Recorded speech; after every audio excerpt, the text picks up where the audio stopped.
Y finalmente, como para ir cerrando un poco sobre esta primera etapa y ver cómo es cómo Don Tulio termina mostrando o siendo, digamos, un reflejo de lo que significó la historia social acá en Argentina y los aportes, digamos, que da, a pesar, digamos, de la excepcionalidad de Alperín, porque, digamos, creo que es el exponente más claro y además es la excepción, digamos, porque los otros fueron figuras, si se quiere, que fueron después eh, tapadas por la gran espalda que tuvo Alperín después en la década de los 80, ¿no? Entonces sus aportes no fueron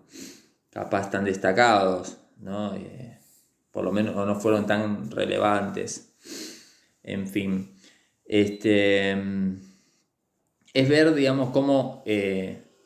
él tuvo una gran participación dentro de las distintas cátedras de historia argentina en la década de los 60, por lo menos vinculadas, digamos, a la Universidad del Litoral, a Filosofía y Letras, hasta que llega a 1966, la denominada Noche de los Bastones Largos, y él es una de las personas que decide dejar el país y nunca más volver. Digamos, de alguna forma él después regresaría en la década de los 70, en los 80, en los 90, pero ya, digamos, como un visitante, si se quiere, ¿no? Como una persona que es, digamos, adorada o venerada por la comunidad de los historiadores, pero un tipo que ya decidió ubicarse en el exterior, ¿no? Y su decisión va a estar vinculada con, primero, desembocar en la Universidad de Harvard para ser luego director del Centro de Estudios Latinoamericanos de Oxford en 1966, y ya a partir de 1971 hasta los últimos días de su vida estará en Berkeley, en la Universidad de Berkeley, haciéndose cargo también, digamos, de los estudios históricos latinoamericanos. En la década de los 70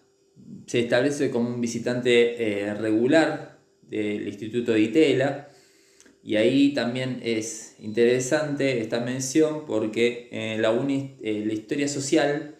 en esta época, la década de los 60 y los 70, se nutre a través de los centros académicos privados. A partir de la década de los 70 empiezan a multiplicarse los distintos institutos de formación, los institutos de investigación, que todos tienen que ver, que son de capital privado, ¿no? Eso tiene que ver también porque en esta época todavía está dominado por la nueva escuela histórica, no hay posibilidad de poder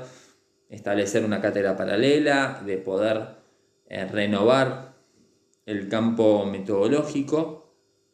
Todas esas posibilidades van a estar habilitadas luego de la caída de la última dictadura militar, ¿sí? Y con el advenimiento de la democracia. Eso le va a dar vía libre a Luis Alberto Romero, digamos, quizás en ese momento uno de los principales exponentes, quizás, digamos, por el aura de su padre, José Luis,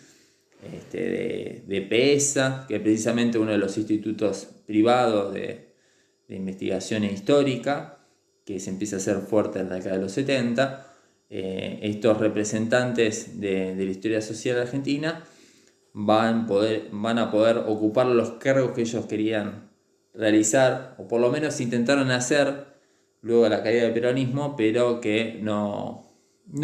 rindió sus frutos esperados. Obviamente por el clima de época tampoco le permitió poder expandirse. La década de los 60 fue un momento muy convulsionado políticamente, ideológicamente, como para darle visibilidad a una corriente que trataba de mantenerse, si se quiere, inocua, o tratar de mantenerse al margen de la realidad política